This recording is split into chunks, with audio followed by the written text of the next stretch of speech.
coming up on this episode of Coordinated. And so no matter what happens, testing will happen, AP will go on, and we will still be able to provide this opportunity for our students in whatever way it comes. Since 1955, the College Board's Advanced Placement Program has delivered excellence in education to millions of students worldwide through over 18,000 AP programs. And in each of those AP programs, there's an important role that's often a little behind the scenes. But not today.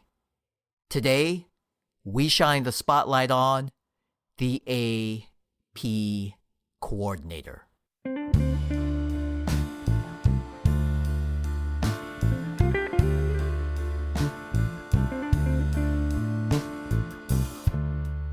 And who are AP coordinators? Well, I believe AP coordinators are dedicated, motivated, and of course, coordinated. I am Derek Cometa, and this is Coordinated. Thanks for joining us for a series of conversations with experienced and incredibly talented AP coordinators.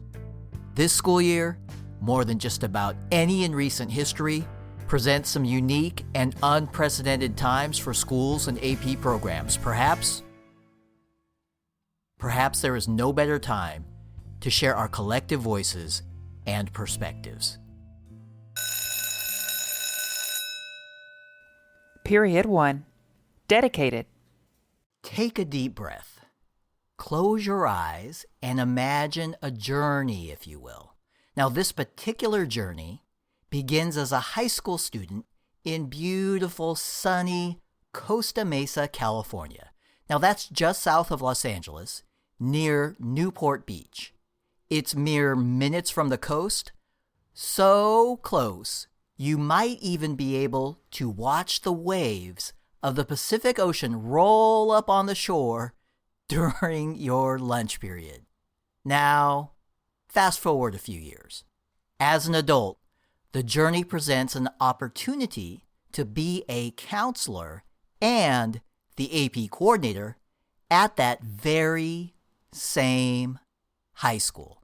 The high school you attended as a student. A chance to work with some of the same teachers who knew you as a student. Awkward? Challenging? Perhaps a homecoming? Too crazy to be true? Well, today we get the full story from counselor and superstar AP coordinator Karli Tsuge. Karli is a counselor and has been an AP coordinator for 7 years now. And I cannot wait to hear more about this unique, sunshine-based journey in education. Karli Tsuge, welcome to Coordinated. Thanks for having me. I'm so honored to be here. All right, Karli, we're not going to waste any time. Let's dig right in. The high school we're talking about is Costa Mesa High School. Home of the Mighty Mustangs, of course. Right. Not just any Mustangs. So, what can you tell us about your high school experience? Well, Derek, my high school experience might be a little different than some of the experiences you've heard before. I'm from a family of educators. My grandfather was a history teacher in my district, and my dad he started as an athletic director, but by the time I joined the high school, he was the assistant principal of discipline at Costa Mesa High School.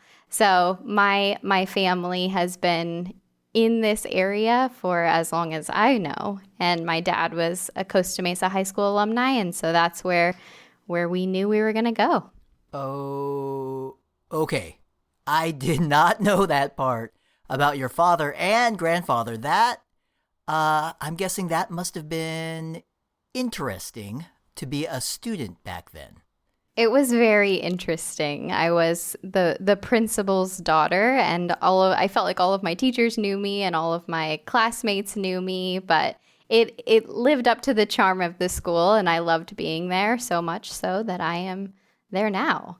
And I loved being in high school. My dad was a high school history teacher as well. So he always encouraged me and my sister to take AP classes and to challenge ourselves and to, be the best students that we could be. So we had a great high school experience, and I was involved in everything. I was a cheerleader, I was in drama, and I actually did the announcements at my school. The announcements. Okay, I did not know that part either. So those school announcements, I guess we could say that you have clearly been preparing for this moment for many years. How did the school announcements come about? It's kind of funny. It was just, it was an ASB position, and I had never done ASB in high school, student government. I knew I wanted to.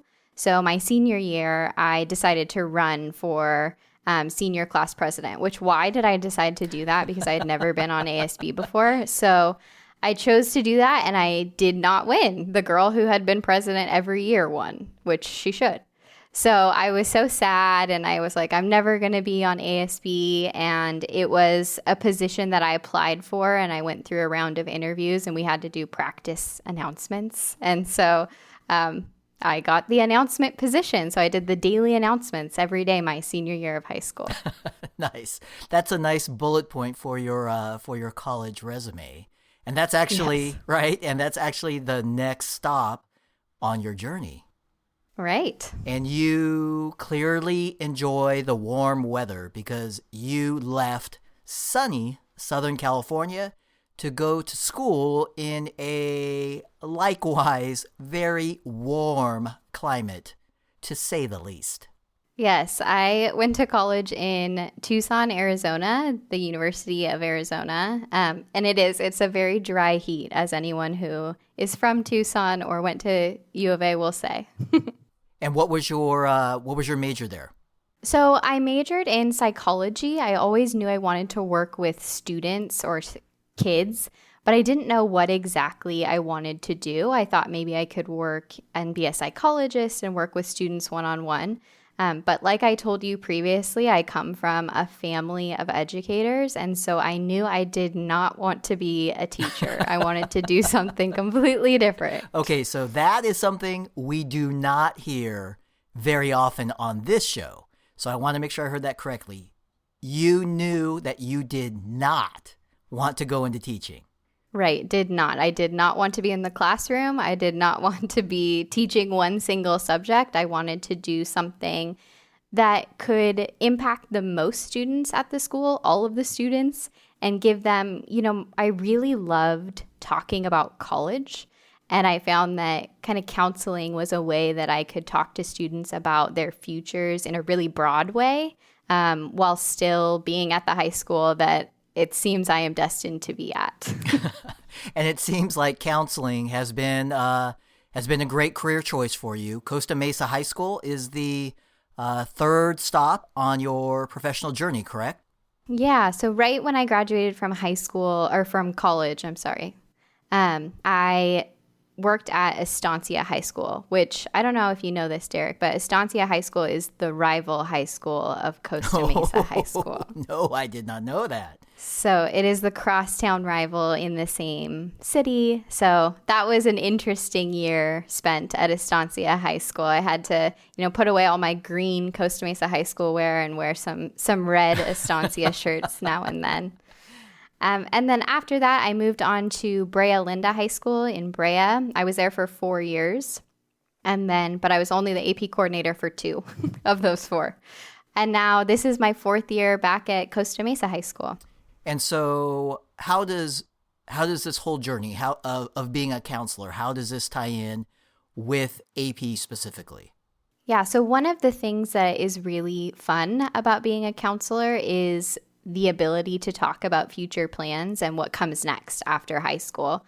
And so part of that starts with encouraging students to really push themselves by trying out AP classes, maybe a class that they are interested in but hadn't thought of taking them themselves. And that's part of the counselor's job, is to explain, the benefits of AP classes, college classes, and give students just an opportunity to work towards their goals in high school. So being an AP coordinator is kind of that building block or that puzzle piece between high school and what that looks like at college. And Karli, you used the word opportunity there, and it's also the third time that you've had the opportunity to be the AP coordinator. Now, once at each of the schools you've been at, and I used air quotes there when I said opportunity, because there's a story behind all that within your journey. Yes. So at each school, when I started at Estancia, it was my first year out of college. I was eager to do anything that they wanted me to do. So I was willing to help out in any way I could. And the AP coordinator position was recently vacant, and they needed someone to do it. So I kind of stepped into that role that year, learned a lot really quickly. And then the very next year, I moved to Brea Linda High School, where they already had an AP coordinator. So I was a counselor for 2 years without being an AP coordinator. And then the summer going into my third year at Brea, they needed a new AP coordinator. And I was selected. I was voluntold. Voluntold. Yes, to be the AP coordinator at Brea.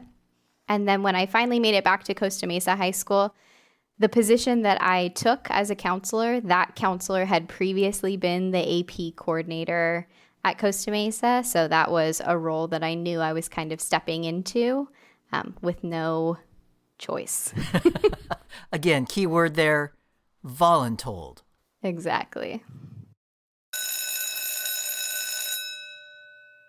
Hi, AP coordinators. I'm Carrie Larison. And I'm Carrie Franz.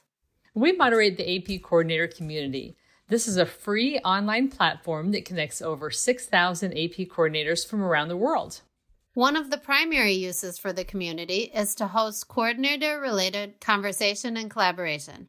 Many coordinators feel all alone at their schools and do not share the role or have an assistant. Right, and the opportunity to engage with other AP coordinators, especially around best practices, is so helpful. Plus, I like to validate that what I'm doing is correct, or that I haven't missed any important tasks.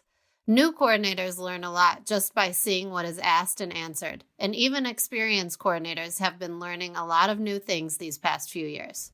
Yeah, here's a good example. Recently, there was a collaborative exchange between experienced coordinators. The topic? How often everyone submits updates to their AP exam orders and AP registration and ordering. I thought this was an excellent discussion. Some coordinators do this every time they make an update, and others less often. It was great to see all the thoughtful comments and suggestions from our peers because there ended up being really good reasons for each option. In this case, there's more than one right way to get the job done. By now, you may be wondering, how do we access this community? Just go to apcommunity.collegeboard.org to get started and request your free membership. Again, that's apcommunity.collegeboard.org. And once you're in, you can choose a setting that allows you to receive a daily digest of all activity. This is so convenient since it's sent directly to my school email address.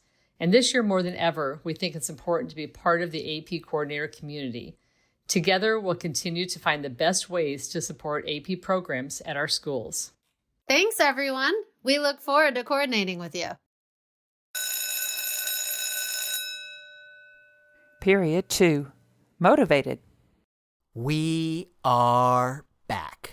So, Karli, you just shared a high-level overview of your AP coordinator journey. Let's dig in to some of the details. Let's do it.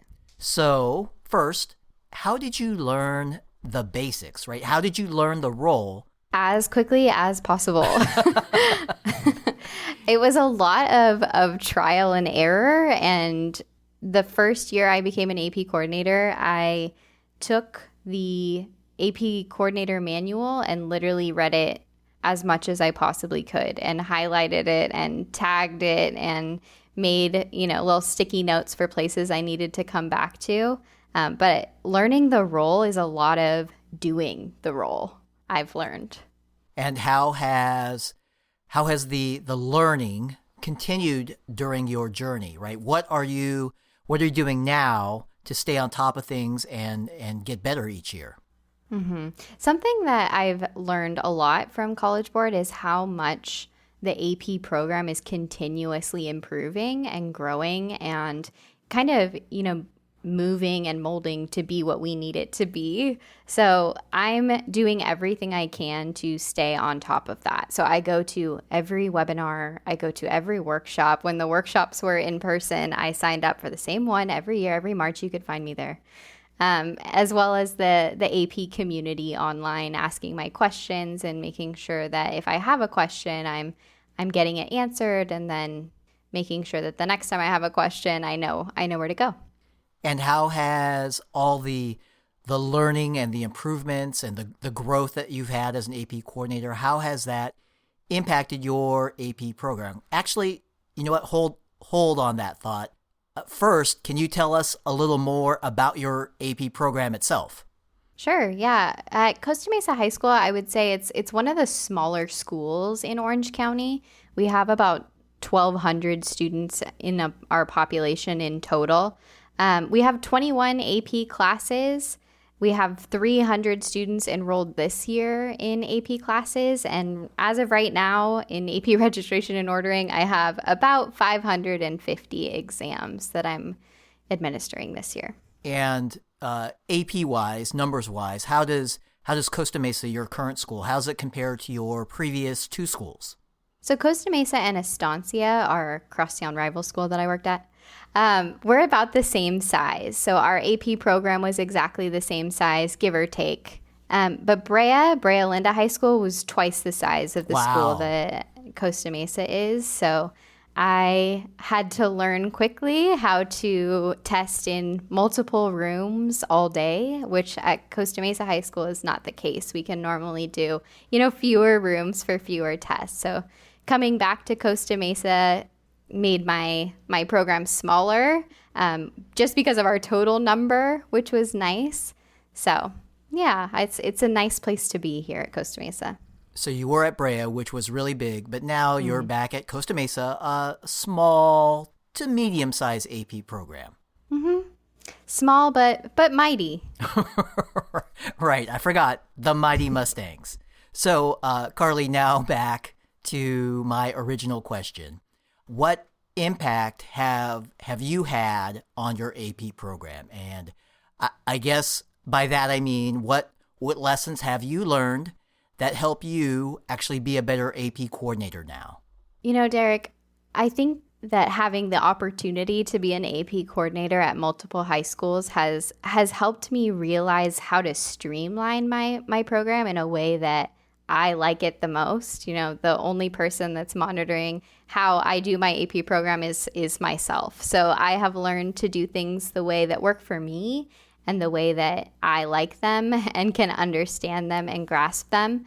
And also I've been able to take things from one high school and move it to the next high school. So for example, at Brea, we did what I lovingly call Bubble Day with our pre-administration sessions. Right. We all remember those. Those. Fortunately, a thing of the past.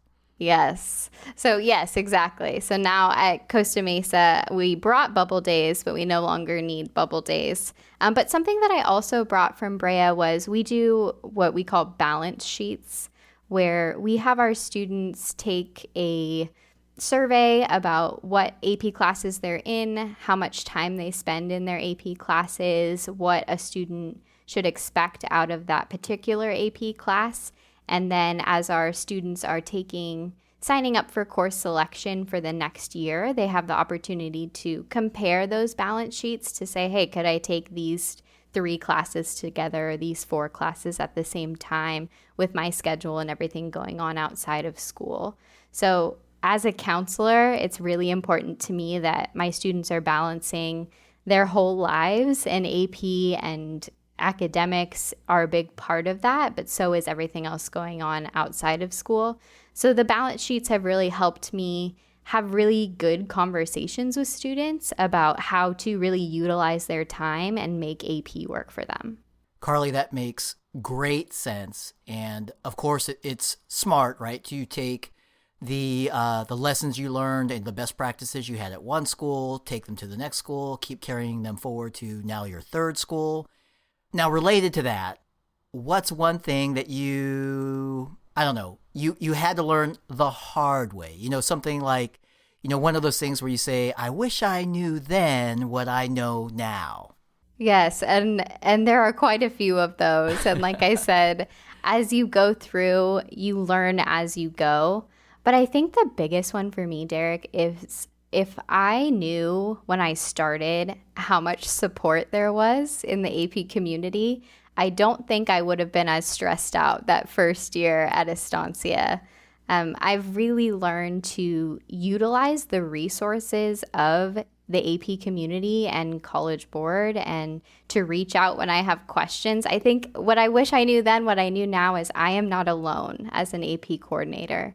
And even though I might be the only AP coordinator at my high school, there are other high schools in my districts that have AP coordinators that I can talk to, as well as all of the resources we've mentioned before.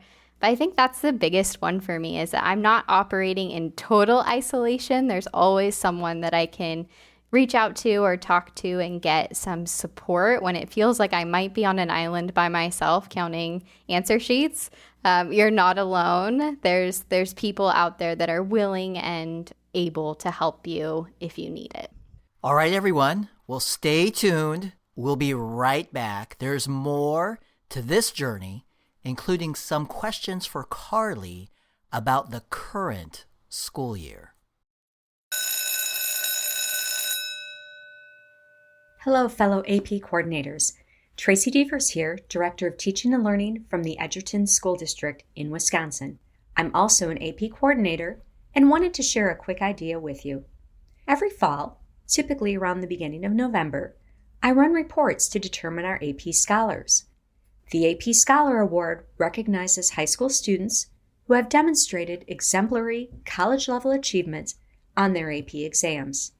We invite our AP Scholars and their families to our school board meeting in December.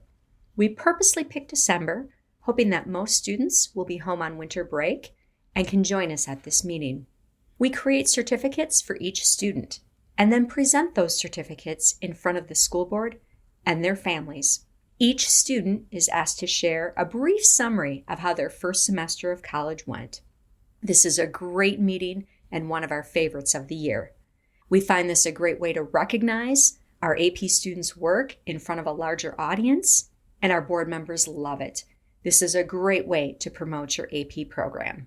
Now, this particular year, this could be a bit tricky, but it is something you could consider doing virtually, or start thinking about a plan you could put in place for the next school year. Having done this for several years now, I can say it's just a little bit of effort that pays off big rewards. I hope you like the idea. Good luck, everyone, and stay safe. Period 3. Coordinated. So during the break, Karli, I was actually thinking that it may be slightly incorrect to call you a superstar AP coordinator.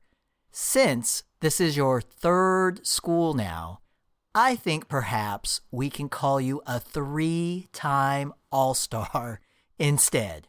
What do you think about that? I think that's very nice of you, and I will take it. Right. We are in a good place now, so the third time really is the charm. Yes. So, speaking of your current school, what is going on? How are things going with your AP program now that we are in the second semester? Yes. So as of right now, as of this recording, we are still all virtual.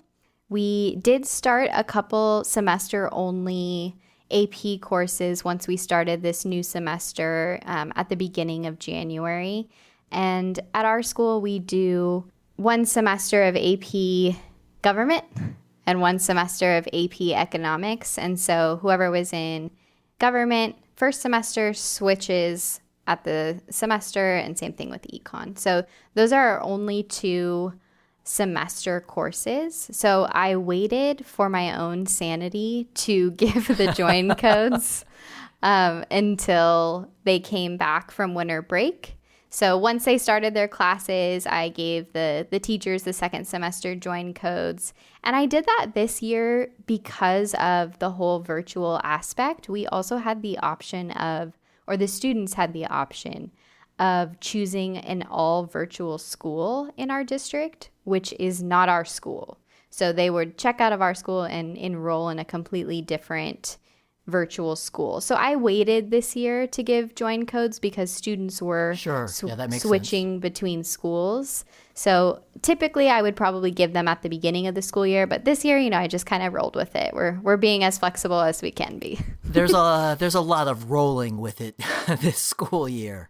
And so speaking of that, how are your AP students and your AP teachers doing? You know what? All things considered, they're doing great. They're really doing a wonderful job being AP students in this time. And I think being virtual has taught them a lot of different techniques that maybe they wouldn't have known before. So there's a little, growth mindset with that. But they are doing great with the AP daily videos. AP teachers are using the College Board Lockdown browser to give assessments, and they're really enjoying that option. Our students are on one-to-one Chromebooks, so everyone has the ability to use that lockdown browser, which has been a really cool way for them to assess their knowledge while being at home. I'm very glad to hear that. I'm sure many of my colleagues at the College Board are glad to hear that as well.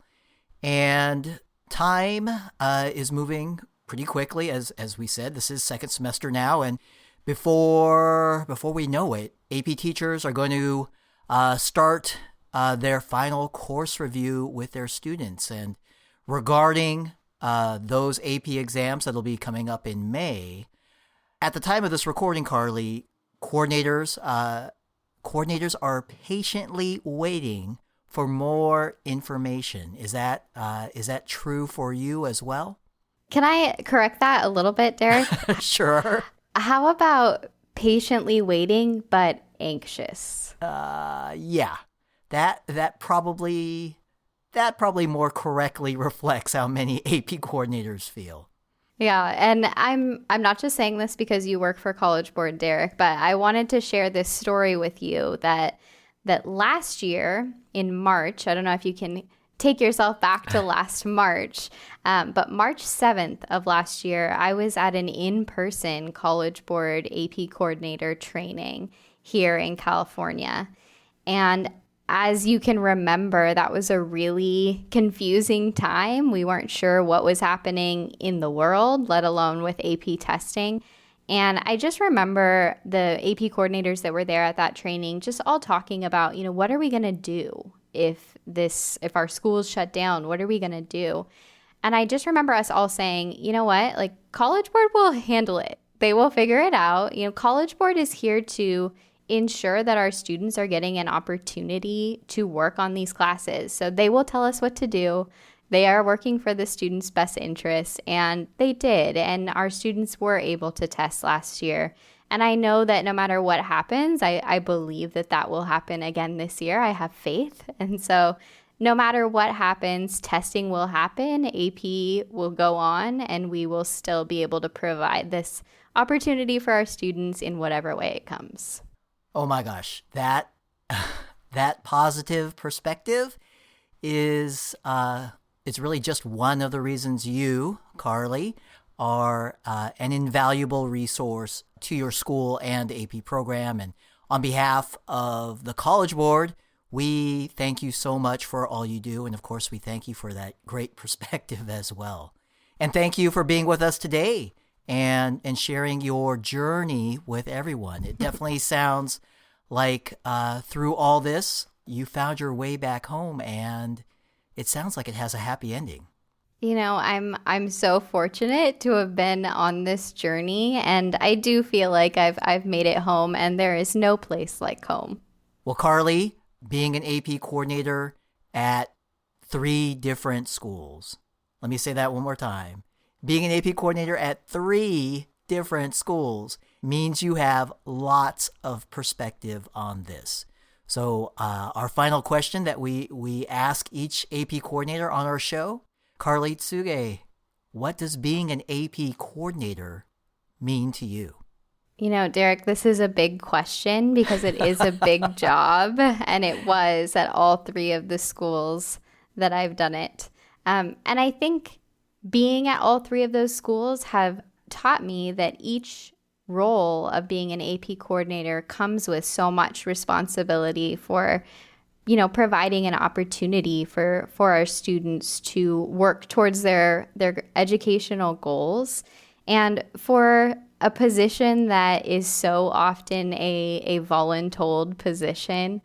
I think that it really can turn into a volun gift, as I like to say, because it does gift you with the opportunity to meet students that you might not get to meet in any other circumstance, or to be that person that's encouraging that student to take an AP test that they never thought that they could, and being the one to, you know, support them in that way. It's a different opportunity, and it's a different role that we get to step into, and I'm so grateful for the opportunities through AP and through College Board, and I'm hopeful that my students get as much out of it as I do.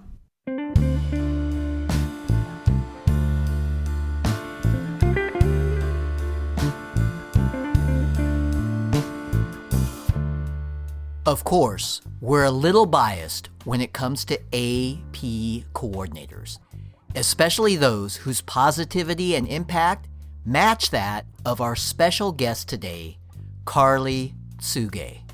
And speaking of impact, in her time as AP coordinator at Costa Mesa High School, the percentage of students earning a score of 3 or higher on AP exams has risen. Exploded may actually be a better word. Since 2017, it's gone from 45% to an amazing 71%. Clearly a sign that the AP program is moving in the right direction, with Karli leading the way. One AP coordinator at 3 different schools, combined with great AP teachers and school administration, making a difference for all students, creating a model AP program, a lifelong journey that shows us what it means to be coordinated. Coming up next time on Coordinated. As AP coordinators begin their preparations for testing in May 2021, our show will pivot slightly into a training mode. Yes, we'll still have some of the great coordinator stories and conversations that many enjoy. We'll also feature some supplemental training information and best practices to help everyone succeed. Spring 2021 will present many new opportunities in education for all of us, and we'll do our part to help support all AP programs here on Coordinated. Thank you for listening to our show. Coordinated is written, recorded, designed, and produced by Derek Kameta. Our executive producer is Bill Lankenow. Additional vocal support by AP coordinators Leslie Ladd and myself, Karli Tsuge. Artwork is by Amy O. She is enjoying AP drawing and 3 other AP courses at Savannah Arts Academy. Our theme music is Good as Gold by Jackie Ray, former AP Music Theory student at Oakton High School. For more information on AP coordinators, visit collegeboard.org/AP coordinator training. That's one word, collegeboard.org/AP coordinator training. And my personal thanks go to Jim Cluley, Terry Redican, and all my colleagues at the College Board for allowing me to connect with my favorite people in all of education. And AP coordinators, no matter where you are on your particular journey, you are always good as gold.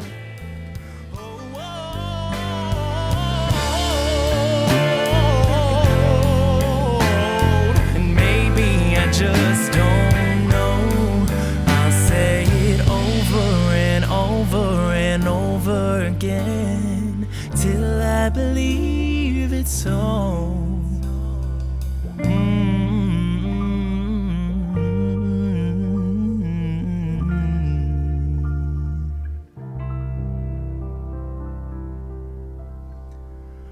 I'm good as gold.